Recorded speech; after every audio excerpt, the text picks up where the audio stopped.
Assalamualaikum warahmatullahi wabarakatuh. Hai, halo anak-anak. Ketemu lagi dengan Bu Prita di sini. Bu Prita pada kesempatan kali ini ingin menjelaskan mengenai materi mengenal sudut. Walaupun kemarin kita sudah mempelajari itu, Bu Prita ingin mengulang kembali supaya anak-anak lebih memahami materi mengenai sudut.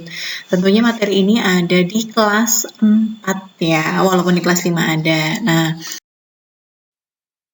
Oke, sebelumnya Nana, Bu Prita ingin mengingatkan kembali pengertian dari sudut. Apa itu sudut? Sudut adalah tempat pertemuan atau perpotongan dua garis lurus. Jadi ada temu dan ada potong di antara dua garis lurus, nanti akan membentuk sudut. Nah, di sini Bu Prita sudah menuliskan ada yang namanya garis yang membentuk sudut dan garis yang tidak membentuk sudut. Anak-anak amati dengan baik, ini ada dua garis. Sebenarnya kalau garis seperti ini sudah berhenti di sini ya, karena udah ada titiknya. Nah, kemudian sampai sini dan ini di sini membentuk yang namanya sudut. Yang dalam ini namanya sudut. Perhatikan juga dua garis ini yang bertemu, ini panjang ya. Ada sudut 1, pertemuan pertama, pertemuan perpotongan kedua, perpotongan ketiga, perpotongan keempat. Hal tersebut disebut dengan sudut. Sudut 1, sudut 2, sudut 3, sudut 4. Nah, sedangkan garis yang tidak membentuk sudut artinya mereka tidak bertemu atau tidak berpotongan. Yang pertama itu adalah garis sejajar. Mereka tidak akan pernah berbentuk maka mereka tidak akan membentuk sudut. Begitupun juga dengan garis lengkung dan juga garis lurus, karena ini tidak memenuhi syaratnya ya, yaitu dua garis lurus. Yang satu lengkung maka tidak akan membentuk sudut. Mudah dipahami kan?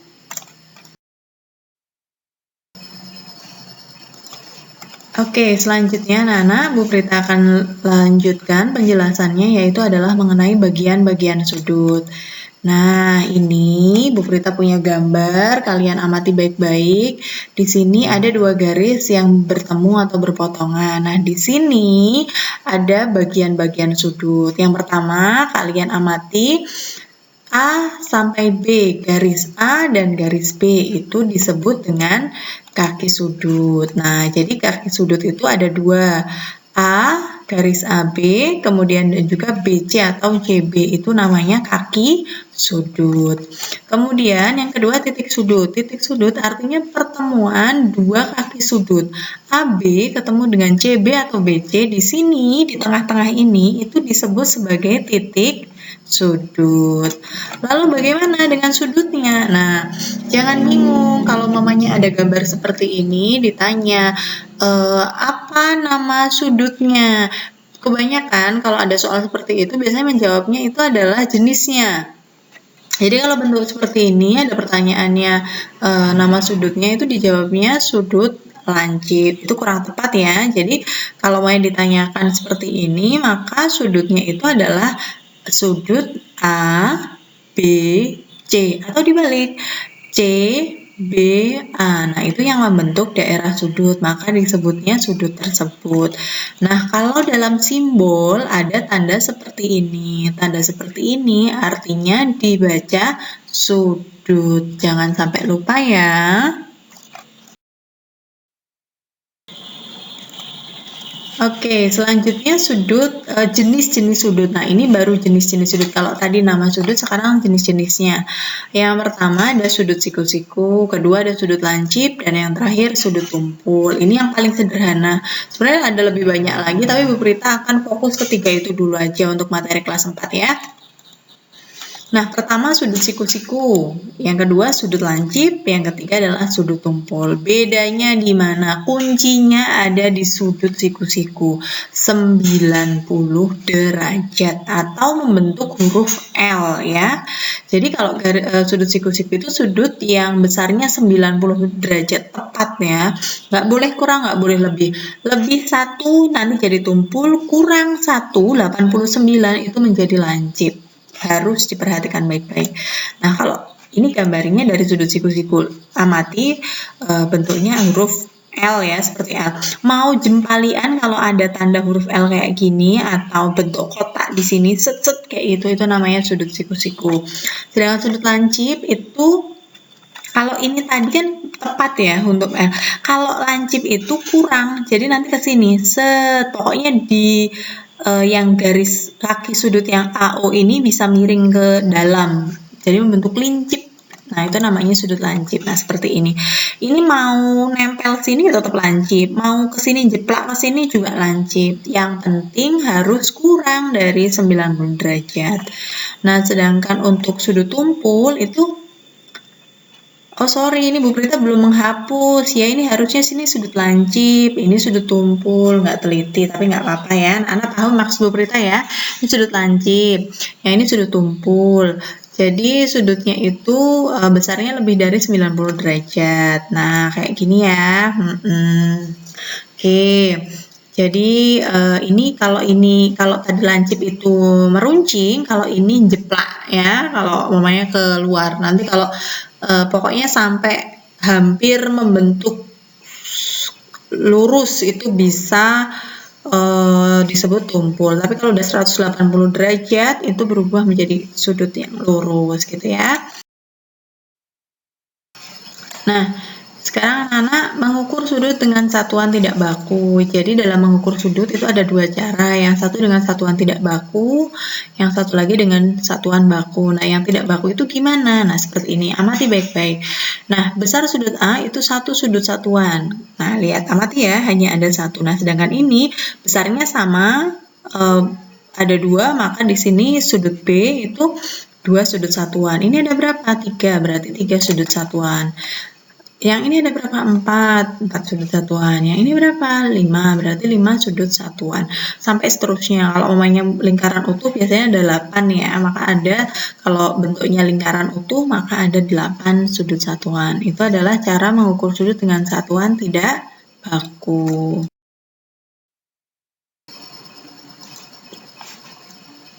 Nah, kemudian yang selanjutnya adalah mengukur sudut dengan satuan baku.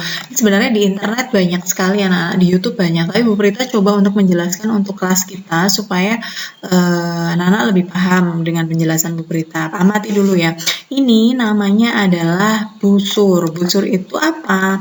Jadi busur itu alat mengukur sudut dengan satuan baku, yaitu adalah busur derajat. Ini dia. Satuan baku mengukur sudut adalah derajat. Lambangnya seperti ini, O tapi di atas ya. Nah, perhatikan bagian-bagiannya. Ini sudut ini, busur ini murah sekali harganya, paling enak dipakai kalau Bu Prita ya, karena sangat lentur dan mudah dipakai. Kalian amati ini ada titik. Ini pusat busur, ini kuncinya. Jadi kalau kamu mencari atau membuat sudut menggunakan busur, kamu letakkan kalau mamanya lagi ukur ya, kamu letakkan pusat busur ini berada di salah satu ujung dari yang kamu hitung. Jadi kalau umpamanya ini ditaruh di tengah-tengah, nanti kalian amati, lihat ini berapa besarnya. Nah, ini diamati. Ini yang dilihat mananya Bu? Yang atas atau yang bawahnya? Lihat, kalau ini bentuknya lancip nggak mungkin 130, karena 130 itu tumpul. Jadi kalau di sini maka besarnya yang gambar sudut ABC atau CBA ini adalah 50 derajat. Gitu ya nak ya. Nah, yang garis bawah lurus ini namanya alasnya busur. Kemudian skala 0 ini ada 2 ya. 0 di sini, 0 di sini. Kenapa ada 2 Bu? Ya, jadi fungsinya untuk kita mengetahui kalau umpamanya kan ada sudut itu miring-miring ya, kadang jempalian. Nah, ini yang dipakai. Yang harus kalian ingat, kalau besarnya membentuk lincip, maka tidak mungkin lebih dari 90. Pasti 0 sampai 89. Tapi kalau jeplak ya, menumpul, maka itu pasti menggunakan yang besar angkanya, yang lebih dari 90 derajat. Gitu ya nak ya. Nah, ini Bu Prita kasih contoh. Umpamanya ada sudut bentuknya seperti ini ya, set-set kayak gitu. Nah, kamu taruh busurnya, letakkan di tengah-tengah. Kamu lihat bentuknya melancip atau menumpul, lancip ya. Maka apakah mungkin ini 135? Oh, tidak, karena itu lancip. Maka yang dilihat yang bawah 45. Jadi kalau yang nolnya di sini kita hitungnya kiri ya. Kalau nol yang di atas kita hitungnya kanan. Begitupun yang ini. Oh, ini cepat banget. Kalau udah bentuk L jelas 90 derajat. Bagaimana dengan yang ini? Ya ini dilihat, kalau utuh full garis lurus maka 180 derajat. Udah kan?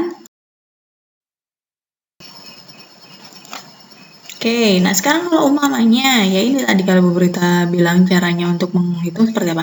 Ada soal seperti ini, Bu Prita dapat gambarnya dari WikiHow ya. Ada seperti ini gambar 60 derajat. Disuruh membuktikan. Anak-anak silakan buktikan apakah betul besarnya 60 derajat. Nah, langsung aja ambil busur. Ini busurnya kalau Bu Prita agak kesulitan pakai yang kayak gini ya. Tapi nggak apa-apa, dicoba dulu. Nah, dilihat garisnya, letakkan taruh tengah-tengah ini, titik sudutnya. Nah, dilihat, set, apakah betul 60 derajat? Betul. Kalau iya, berarti benar. Kalau enggak, ya salah, dihitung. Nanti berapa besarnya. Nah, ingat ini membentuk lancip, kurang dari 90, maka yang diambil bawah, bukan yang atas. Paham ya? Jadi angkanya itu harus dicermati juga bentuk sudutnya. Nah, langkah-langkah menggambar sudut sama. Ini Bu Prita kasih, ini dapat gambar tadi Bu Prita cari di googling ya, ada seperti ini. Jadi kalau mau diminta untuk membentuk sudut 30 derajat membuatnya, ada garis dulu, bikin garis, harus bikin garis red, lurus aja. Nah, setelah itu kamu letakkan busurnya di titik di pusat busurnya kayak gini. Titik pusatnya ya. Nah, kamu terus dipastikan itu lurus dulu. Kalau nggak lurus nanti nggak bisa ya. Kalau maunya udah lurus, kemudian kamu lihat kalau karena membentuk 30 derajat, ini bisa ke sini 30. Coba lihat kalau ke kiri ya. 0, 10, 20, 30. Kamu ngambil titik di sini. Kasih titik seret, tandai kecil aja. Kalau maunya mau ke kanan bisa nggak Bu? Bisa. Nah, ini 0, 10, 20, 30. Titiknya di sini, seret. Nah, kalau udah kasih titik ini, kalau ini yang kiri ya. Kalau udah kasih titik seperti itu langsung kamu ambil busurnya, kamu bikin garis dari pusatnya ini, titik pusatnya ini ke yang titik yang kamu buat tadi, maka akan membentuk garis sudut 30 derajat. Kalau yang ke kanan pun sama. Jadi kamu paskan dulu, baru setelah itu kasih tanda di 30 derajat, kemudian baru dibikin garisnya, dikasih tanda 30 derajat. Mudah kan? Ya, mudah banget. Nah, sekarang pemerintah ingin memberitahu kepada anak-anak benda-benda di sekitar kita yang memiliki sudut. Banyak sekali ya. Coba amati, ini sudut siku-siku di sekitarku. Siku-siku itu membentuk yang L tadi pemerintah bilang, 90 derajat. Ada di kursi, ada di whiteboard, di buku, jendela, lemari, kemudian meja, dan banyak tempat yang lainnya. Nah, kalau yang ini lancip. Nah, ini Bu Prita dapat dari ukuran dan satuan.com. Lihat, amati ini lancip. Lancip, lancip, lancip, lancip, lancip. Nah, ini ada sudut-sudutnya semua. Yang tumpul bagaimana? Nanti bisa kalian cari ya. Cari sudut tumpul yang ada di sekitarmu. Nah, sekarang selanjutnya apa yang terkait dengan sudut? Nah, ini adalah yang namanya sudut arah mata angin. Arah mata angin itu kita ketahui ada berapa? 1, 2, 3, 4, 5, 6, 7, 8. 8. Ada lagunya ya, kalian pasti udah tahu. Nah, kalau mamanya ada sekarang pertanyaannya udah nggak di mana arah di antara barat atau utara apa enggak? Kalau kelas 4 ya udah paham soalnya. Tapi ditanya berapa besar sudut arah mata angin. Yang harus kalian ketahui adalah besar sudut antara dua arah mata angin adalah 45 derajat. Jadi utara sama timur laut ini 45 di sini sudutnya ya. 45, 45, 45, 45, 45, 45, 45, 45 nanti membentuk 360 derajat. Kalau ditanya berapa besar sudut antara utara dan timur laut? Jawabannya berapa? 45 derajat. Berapa besar sudut utara hingga timur? Maka ini 45 tambah 45 berapa? 90. Berapa besar sudut antara utara dan selatan? Karena garis lurus maka 180 derajat. Atau kalau ada yang ditanyakan gini, berapa besar sudut antara utara hingga barat daya? Kita kanan ya. Cara kayak gitu dihitung aja 45, 45, 45, 45, tambahin gitu ya. Paham ya nak ya? Mudah sekali nih. Nah, terus bagaimana cara menentukan besar sudut pada jarum jam? Mungkin kalian sering ya lihat jam, tapi ternyata kalau kita cermat, kita ketahui bahwasanya yang namanya jam itu kan membentuk lingkaran utuh. Kalau utuh itu 360 derajat. Nah, sedangkan kalau mau ditanyakan, menentukan besar sudut pada arah jarum jam. Nah, loh, kayak gini jam 3, besar sudutnya berapa? Bagaimana cara menentukannya? Nah, Bu Prita kasih tahu caranya. Jadi anak-anak, satu putaran penuh itu sudah dipastikan 360 derajat. Nah, kalau besar sudut 1 jam gimana? Karena satu hari itu terdiri dari 12 jam, maka dibagilah 360 derajat dibagi 12. 12 dari mana? Dari 1 sampai 12 itu ada 12 jam. Maka setiap 1 jam itu artinya jam 12 sampai 1, 1 sampai 2, 2 sampai 3, 3 sampai 4 itu 30 derajat. Nah, jadi besar sudut di samping, jam di samping itu karena berapa ini? 1, 12 ke 1 itu 1, 1 ke 2, 2, 2 ke 3, 3. Maka 3 kali 30 derajat sama dengan 90 derajat. Nah, kalau umpamanya jam 9 tepat, besar sudutnya berapa? Ya dihitung dari ini 1, 2, 3, 4, 5, 6, 7, 8, 9. 9 kali 30 berapa? 270 derajat. Gitu anak-anak. Materi sudut itu sebenarnya sangat mudah sekali. Kalian pasti bisa kalau mencermati. Itu dia dari Bu Prita. Terima kasih ya telah mendengarkan penjelasan dari Bu Prita. Kalau banyak kekurangan masih nggak paham, boleh cari-cari tahu sendiri. Mencari tahu sendiri di internet, di buku, atau tanya dengan orang tua. Bu Prita dapat informasi atau materi yang Bu Prita sampaikan dalam video ini ada dari SPS Matematika Erlangga, PBT-nya Yudhistira, Mikir Baik, Ruang Guru, Slideku untuk slide-nya, dan juga ada WikiHow. Terima kasih, semoga bermanfaat. Jangan lupa di like dan subscribe ya. Ketemu lagi di pertemuan selanjutnya. Wassalamualaikum warahmatullahi wabarakatuh.